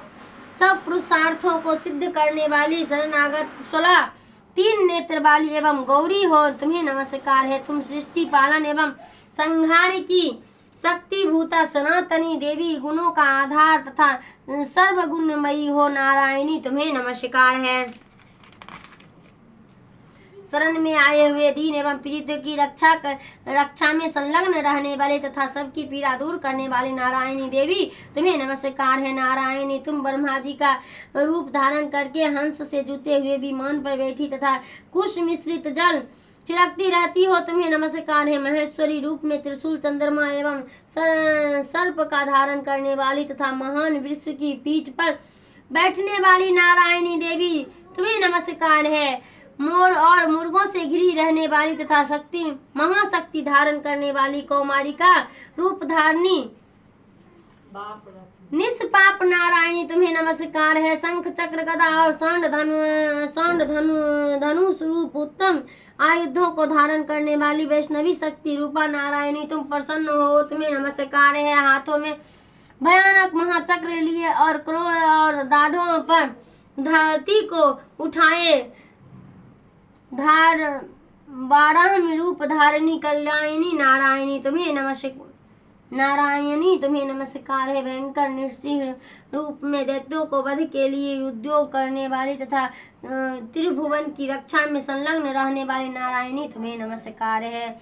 मस्तक पर किरीट और हाथ में महावज्र धारण करने वाली सहस्त्र नेत्र के कारण उद्दीप्त दिखाई देने वाली और वृत्तासुर के बाणों का उपहरण करने वाली इंद्र शक्ति स्वरूपा नारायणी देवी तुम्हें नमस्कार है। शिवदूती रूप में दैत्यों की महती सेना का संहार करने वाली भयंकर रूप धारण तथा विकट गर्जना करने वाली नारायणी तुम्हें नमस्कार है। दांत के कारण विकराल मुख वाली चामुंडा से विभूषित मुंडमर्दिनी चामुंडा रूप नारायणी तुम्हें नमस्कार है। लक्ष्मी लज्जा महाविद्या श्रद्धा पुष्टि सुधा दुर्वा महारात्रि तथा महाविद्या रूपा नारायणी तुम्हें नमस्कार है। मेघा सरस्वती बर भूति ऐश्वर्य रूपा भामवती भूरे रंग की अथवा पार्वती तामसी महाकाली नित्या स्वयं पारना तथा ईसा सबकी अधीश्वरी रूपिणी नारायणी तुम्हें नमस्कार है। सर्वस्वरूपा सर्वेश्वरी तथा सब प्रकार शक्तियों से संपन्न दिव्य रूपा दुर्गे देवी सब भयों से हमारी रक्षा करें तुम्हें नमस्कार है। कल्याणी यह 3 लोचन से विभूषित तुम्हारा सौम्य मुख सब प्रकार के भयों से हमारी रक्षा करे तुम्हें नमस्कार है। भद्रकाली ज्वालाओं के कारण विकराल प्रतीत होने वाली अत्यंत भयंकर और समस्त असुरों का संहार करने वाला तुम्हारा त्रिशूल भय से हमें बचाए तुम्हें नमस्कार है। देवी जो अपनी ध्वनि से संपूर्ण जगत को व्याप्त करके दैत्यों के तेज नष्ट किए देते हैं वह तुम्हारा घंटा हम लोगों की पापों से उसी प्रकार रक्षा करे जैसे माता अपने पुत्रों की बुरे कर्म से रक्षा करती हैं। चंडिके तुम्हारे हाथों में सुशोभित खड्ग जो असुरों के रक्त और चर्बी से चर्चित है हमारा मंगल करे, हम तुम्हें नमस्कार करते हैं। देवी तुम प्रसन्न होने पर सब रोगों को नष्ट कर देती हो और कुपित होने पर मनोवांछित सभी मनोकामनाओं को नाश कर देती हो। जो लोग तुम्हारी शरण में जा चुके हैं उन पर विपत्ति तो आती ही नहीं है। तुम्हारी शरण में गए हुए मनुष्य दूसरों के शरण देने वाले हो जाते हैं। देवी अंबिके तुमने अपनी स्वरूप को अनेक भागों में विभक्त करके नाना प्रकार के स्वरूप जो इस समय इन धर्मद्रोही महादैत्यों का संहार किया है वह सब तुम्हारी कृपा कर सकती थी। विद्याओं में अज्ञान को प्रकाशित करने वाले शास्त्रों में तथा आदि वाक्य वेद में तुम्हारे सिवा और किसका वर्णन है तथा तुमको छोड़कर दूसरी कौन ऐसी शक्ति है जो इस विश्व को अज्ञान में घोर अंधकार से परिपूर्ण माता रूपनी गढ़ में निरंतर भटका रही है। जहाँ राक्षस, जहाँ भयंकर विश्व वाले सर्प, जहाँ शत्रु, जहाँ लुटेरे की सेना, जहाँ दानव दल हो रहे हैं तथा समुद्र के बीच में भी हाथ रहकर तुम विश्व की रक्षा करती हो। विश्वेश्वरी तुम विश्व का पालन करती हो, विश्व स्वरूपा हो, इसलिए संपूर्ण विश्व को धारण करती हो। तुम भगवान विश्वनाथ की भी वंदनीय हो। जो लोग भक्ति पूर्वक तुम्हारे सामने मस्तक झुकाते हैं वे संपूर्ण विश्व को आश्रय देने वाले हो जाते हैं। देवी प्रसन्न हो जैसे इस समय असुरों का वध करके तुमने शीघ्र ही हमारी रक्षा की है उसी प्रकार सदा हमें शत्रुओं को भय से बचाओ। संपूर्ण जगत को पाप नष्ट कर दो और उत्पात एवं पापों के फल स्वरूप प्राप्त करने वाले हमारी आदि बड़े बड़े उपद्रवों को शीघ्र दूर करो। विश्व की पीड़ा दूर करने वाली देवी हम तुम्हारे चरण पर पड़े हुए हम पर प्रसन्न हो। त्रिलोक विनाशिनी की पूजनीय परमेश्वरी सब लोगों को वरदान दो। देवी बोली देवताओं में मैं वर देने को तैयार हूँ। तुम्हारे मन में किसकी इच्छा हो वह वर मांग लो। संसार के लिए तुम उपकार कर वर को मैं अवश्य दूंगा। देवता बोले सर्वेश्वरी तुम इसी प्रकार तीनों लोकों की समस्त बाधाओं को शांत करो और हमारे शत्रुओं का नाश करती रहो। देवी बोली देवताओं व्यवस्थ मन्वंतर के 28वें युग में शुंभ और निशुंभ नाम के 2 महादैत्य उत्पन्न होंगे। तब मैं नंद गोप के घर में उनकी पत्नी यशोदा के गर्भ से अवतीर्ण हो विंध्याचल में जाकर रहूंगी और उक्त दोनों असुरों का नाश करूंगी। फिर अत्यंत भयंकर रूप में पृथ्वी पर अवतार ले मैं वैप्रचित नाम वाले दानवों का वध करूंगी। उन भयंकर महादैत्यों का भक्षण करते हुए मेरे दांत अनार के फूल की भांति लाल हो जाएगी। तब स्वर्ग में देवता और मर्त्युलोक में मनुष्य सदा मेरी स्तुति करते हुए मुझे रक्तदंतिका कहेंगे। फिर जब पृथ्वी पर 100 वर्ष के लिए लिए वर्षा रुक जाएगी और पानी का अभाव हो जाएगा उस समय मुनि के स्तवन करने पर मैं पृथ्वी पर आयोजनी रूप में प्रकट होंगी और स्वनेत्रों से मुनियों को देखूंगी। अतः मनुष्य शताक्षी इन नाम से मेरा कीर्तन करेंगे। देवताओं उस समय मैं अपने शरीर से उत्पन्न हुए आकाश द्वारा समस्त संसार का भरण पोषण करूंगी। तब तक वर्षा नहीं होगी जब तक वे शाक ही सबके बाणों की रक्षा करेगी। ऐसा करने के कारण पृथ्वी पर शाकांभरी के नाम से मेरी ख्याति होगी। उसी अवतार में मैं दुर्गम नामक महादैत्य का वध भी करूंगी। इसमें मेरा नाम दुर्गा देवी के रूप में प्रसिद्ध होगा। फिर मैं जब भीम रूप धारण करके मुनियों की रक्षा के लिए हिमालय पर रहने वाले राक्षसों का भक्षण करूंगी, उस समय सब मुनि भक्ति से नतमस्तक होकर मेरी स्तुति करेंगे। तब मेरा नाम भीमा देवी के रूप में व्याख्यात होगा। जब अरुण नामक दैत्य तीनों लोकों में भारी उपद्रव मचाएंगे, तब मैं तीनों लोकों का हित करने के लिए 6 पैर वाली असंख्य भ्रमों का रूप धारण करके उस महादैत्य का वध करूंगी। उस समय सब लोग भामरी के नाम से चारों ओर मेरी स्तुति करेंगे। इस प्रकार जब तक संसार में दानवी बाधा उपस्थित होगी, तब तक अवतार लेकर मैं शत्रुओं का संहार करूंगी। इस प्रकार श्री मार्कंडेय पुराण में सार्वणी मन कथा के अंतर्गत देवी महात्म्य नामक 11वां अध्याय पूरा हुआ। मैं 3 नेत्र वाली दुर्गा देवी का ध्यान करता हूँ। उनके श्री अंगों की प्रभा बिजली के समान है। वे सिंह के कंधे पर बैठी हुई भयंकर प्रतीत होती है। हाथ में तलवार और ढाल लिए अनेक कन्याएं उनकी सेवा में खड़ी है। वे अपने हाथों में चक्र, गदा, तलवार, ढाल, बाण, धनुष, पाश और तर्जनी मुद्रा धारण किए हुए हैं। उनका स्वरूप अग्नि में है तथा वे माथे पर चंद्रमा का मुकुट धारण करती है। देवी बोली, देवताओं जो एकाग्रचित्त होकर प्रतिदिन इन स्तुतियों से मेरा स्तमन करेगा, उनकी सारी बाधाएं मैं निश्चय दूर करूंगी। जो मधु कैटव नाश, महिषासुर का वध तथा शुंभ निशुंभ के संहार के प्रसंग का पाठ करेंगे तथा अष्टमी, चतुर्दशी और नवमी को भी एकाग्रचित्त होकर मैं जो भक्ति पूर्वक मेरे यह उत्तम महात्म का श्रवण करेगा, उन्हें कोई पाप नहीं छू सकेगा। उन पर पाप जनित आपत्ति भी नहीं आएगी। उनके घर में कभी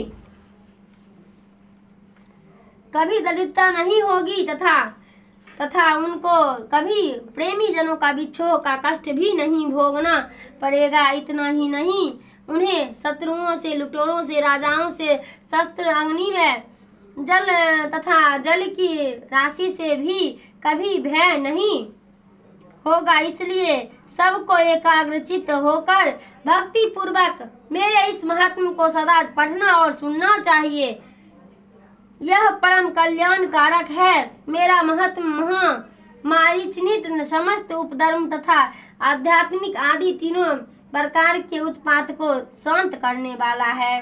मेरे जिस मंदिर में प्रतिदिन विधि पूर्वक मेरे इस महात्म का पाठ किया जाता है, उस स्थान को मैं कभी नहीं छोड़ती। वहाँ सदा ही मेरा संधान बना रहता है। बलिदान, पूजा, होम तथा महोत्सव के अवसर पर मेरे इस चरित्र का पूरा पाठ और श्रवण करना चाहिए। ऐसा करने पर मनुष्य विधि को जानकर या बिना जाने भी जो मेरे बलि, पूजा या होम आदि करेगा, उसे मैं बड़ी प्रसन्नता के साथ ग्रहण करूंगी। सतकाल में जो वार्षिक वहाँ पूजा की जाती है, उस अवसर पर जो मेरे इस महात्म को भक्ति पूर्वक सुनेगा, वह मनुष्य मेरे प्रसाद से उस सब बाधाओं से मुक्त तथा धन एवं पुत्रों से संपन्न होगा। उसमें तनिक भी संदेह नहीं है। मेरे इस महात्म मेरे प्रादुर्भाव की सुंदर कथाएं तथा युद्ध में किए हुए मेरे पराक्रम सुनने से मनुष्य निर्भय हो जाते हैं। मेरे महात्म का श्रवण करने वाले पुरुषों के शत्रु नष्ट हो जाते हैं। उन्हें कल्याण की प्राप्ति होती है तथा उनका कुल आनंदित रहता है।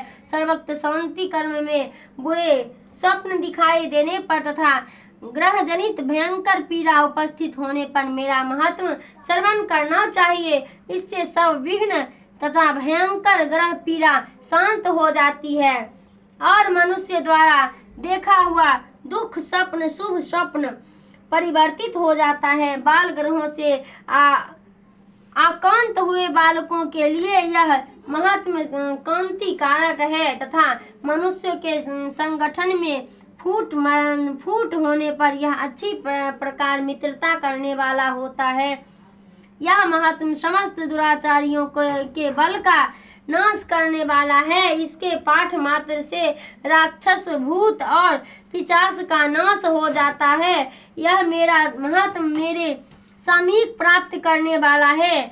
पशु, पुष्प, अर्घ्य, धूप, दीप, गंध आदि उत्तम सामग्रियों द्वारा पूजन करने से, ब्राह्मणों को भोजन कराने से, होम करने से, प्रतिदिन अभिषेक करने से, नाना प्रकार के अन्य भोग अर्पण करने से तथा दान देने से आदि से 1 वर्ष तक जो मेरी आराधना की जाती है और उससे मुझे जितनी प्रसन्नता होती है उतनी प्रसन्नता मेरे इस उत्तम चरित्र के एक बार श्रवण करने मात्र से हो जाता है। यह महात्मा श्रवण करने पर पापों को हर लेता है और आरोग्य प्रदान करता है। मेरे प्रादुर्भाव का कीर्तन समस्त भूत से रक्षा करता है तथा मेरा युद्ध विषय चरित्र दुष्ट दैत्यों को संहार करने वाला है। इसके श्रवण करने से मनुष्य शत्रु का भय नहीं रहता। देवता तुमने और महर्षियों ने जो मेरी स्तुति की है तथा ब्रह्मा जी ने जो स्तुति की है वे सभी कल्याणमयी बुद्धि प्रदान करती है। वन में सुने मार्ग में अथवा दानव दल से घिरे जाने पर, निर्जल स्थान में लुटेरे के दाव में पड़ जाने पर या शत्रुओं के पकड़े जाने पर अथवा जंगल में सिंह, व्याघ्र या जंगली हाथियों को पीछा करने पर, कुपित राजा के आदेश से वध या बंद के स्थान में ले जाए जाने पर अथवा संसार सागर में नाव पर बैठकर बाद भारी तूफान नाव के डगमग होने पर और अत्यंत भयंकर युद्ध में अस्त्रों का प्रहार करने पर अथवा वेद नाव से पीड़ित होने पर कि बहुना सभी भयानक बाधाओं को उपस्थित होने पर जो मेरे इस चरित्र का आस्वादन करता है वह मनुष्य संकट में मुक्त हो जाता है। मेरे प्रभाव से सिंह आदि हिंसक जंतु नष्ट हो जाते हैं तथा लुटेरे और शत्रु भी मेरे इस चरित्र का आस्वादन करने पर पुरुषों से दूर भाग जाते हैं। ऋषि कहते हैं, यह कहकर प्रचंड पराक्रम वाली भगवती चंडिका सब देवताओं को देखते देखते वहां से अंतर्ध्यान हो गई। फिर समस्त देवता भी शत्रुओं के मारे जाने से निर्भय हो पहले की भांति यह अक्ष भाग का उपयोग करते हुए अपने अपने अधिकार का पालन करने लगी। संसार का विध्वंस करने वाले भयंकर अतुल पराक्रमी देव शत्रु शुंभ तथा महाबली निशुंभ युद्ध में देवी द्वारा मारे जाने पर शेष और पाताल को मैं चले आए। राजन, इस प्रकार भगवती अंबिका देवी नित्य होती हुई भी पुनः पुनः प्रकट होकर जगत की रक्षा करती है। वे ही इस विश्व को मोहित करती है, वे ही जगत को जन्म देती है तथा वे ही प्रार्थना करने पर संतुष्ट हो जाती है, संतुष्ट हो विज्ञान एवं समृद्धि प्रदान करती है। राजन, महाप्रलय के समय महापराक्रमी स्वरूप धारण करने वाले वे महापराक्रमी ही इस समस्त ब्रह्मांड में व्याप्त है। वे ही समस्त विषय पर महामारी होती है और वे ही स्वयं अजन्मा होती हुई भी सृष्टि के रूप में प्रकट होती है। वे सनातनी देवी ही समय अनुसार संपूर्ण भूतों की रक्षा करती है। मनुष्य के युद्ध के समय वे ही घर में लक्ष्मी के रूप में स्थित हो उन्नति प्रदान करती है और वे ही अभाव के समय दरिद्रता रूप बनकर विनाश का कारण होती है। पुष्प, धूप और गंध आदि से पूजन करके उनकी स्तुति करने पर वे धन्य, पुत्र, धार्मिक बुद्धि तथा उत्तम गति प्रदान करती है। इस प्रकार श्री मार्कंडेय पुराण मनोकथा के अंतर्गत देवी महात्म फल स्तुति नामक 12वां अध्याय पूरा हुआ, जो उदय काल के सूर्य मंगल की भांति कांति धारण करने वाली है, जिनके 4 भुजाएं और 3 नेत्र हैं तथा जो अपने हाथों में 5 अंकुश बड़ एवं अभय की मुद्रा धारण करती रहती है। उन शिवा देवी का मैं ध्यान करता हूँ। ऋषि कहते हैं, राजन, इस प्रकार मैंने तुमसे देवी के उत्तम महात्म का वर्णन किया है। जो इस जगत को धारण करती है, उन देवी को ऐसी ही प्रभाव है। वे ही विद्या ज्ञान उत्पन्न करती है। भगवान विष्णु की माया रूप उन भगवती के द्वारा ही तुम ये वैश्य तथा अन्याय विवेक की जन मोहित होते हो। मोहित हुए हैं तथा आगे भी मोहित होंगे। महाराज, तुम उन्हीं परमेश्वरी की शरण में जाओ। आराधना करने पर वे जो मन ही मनुष्य को भोग, स्वर्ग तथा मोक्ष प्रदान करती है। मार्कंडेय जी कहते हैं, कौष्टु जी, मेघा मुनि के ये वचन सुनकर राजा सूरथ ने उत्तम व्रत का पालन करने वाले उन महाभाग महर्षि को प्रणाम किया। वे अत्यंत ममता और राज्य प्रहन से बहुत खिन्न हो चुके थे। महर्षि इसीलिए विरक्त होकर वे राजा तथा वैश्य तत्काल तपस्या के चले गए और वे जगदम्बा के दर्शन के लिए नदी के तट पर रहकर तपस्या करने लगे। वे वैश्य उत्तम देवी सुक्त का जप करते हुए तपस्याओं में प्रवृत्त हो गए। दोनों नदी के तट पर देवी की मिट्टी व मूर्ति बनाकर पुष्प, धूप और हवन आदि के द्वारा उनकी आराधना करने लगे। उन्होंने पहले तो आहार को धीरे धीरे कम किया, फिर बिल्कुल निराहार रहकर देवी में ही मन लगाए एकाग्रता पूर्वक उनका चिंतन आरंभ किया। वे दोनों अपने शरीर के रक्त से मोक्षित बलि देते हुए लगातार 3 वर्ष तक सूर्य स्वयं पूर्वक आराधना करते रहे। इस पर प्रसन्न होकर जगत को धारण करने वाली चंडिका देवी प्रत्यक्ष दर्शन देकर कहा, देवी बोली, राजन तथा अपने कुल को आनंदित करने वाले वैश्य, तुम लोग जिस वस्तु की अभिलाषा रखते हो वह मुझसे मांगो, मैं संतुष्ट हूँ, अतः तुम्हें वह सब कुछ दूंगी। मार्कंडेय जी कहते हैं, तब राजा ने दूसरे जन्म में नष्ट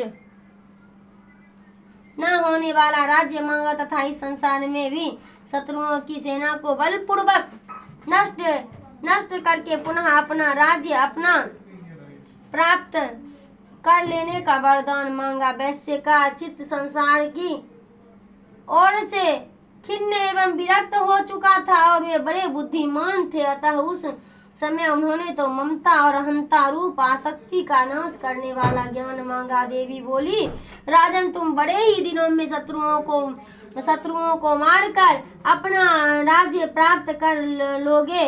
अब वहाँ तुम्हारा राज्य स्थित रहेगा। फिर मृत्यु के पश्चात तुम भगवान विश्वमान सूर्य के अंश में जन्म लेकर इस पृथ्वी पर श्रावणी मुनि के नाम से विख्यात होगे।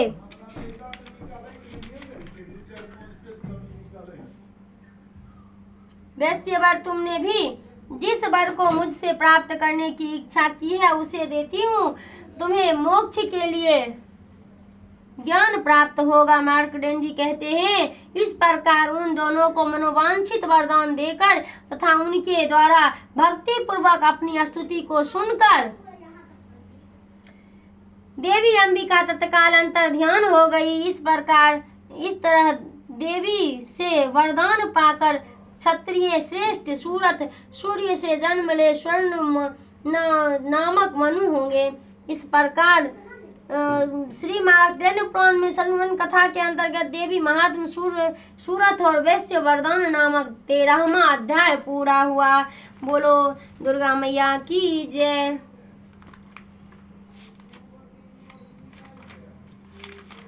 शिवजी बोली, देवी सुनो, मैं उत्तम कुंजिका स्रोत का उपदेश करूंगा, जिस मंत्र के प्रभाव से देवी का जब पाठ सफल होता है। कवच, क्लिक, रहस्य, सूक्त, धिन्या, यहाँ तक की अर्चना भी आवश्यक नहीं है। केवल कुंजिका के पाठ से दुर्गा पाठ का फल प्राप्त हो जाता है। यह कुंजिका अत्यंत गुप्त और देवों के लिए भी दुर्लभ है। हे पार्वती, से सोनियों की भांति प्रयत्न पूर्वक गुप्त रखना चाहिए। यह उत्तम कुंजिका स्रोत केवल पाठ के द्वारा मारण, मोहन, वशीकरण, स्तंभ और उच्चाटन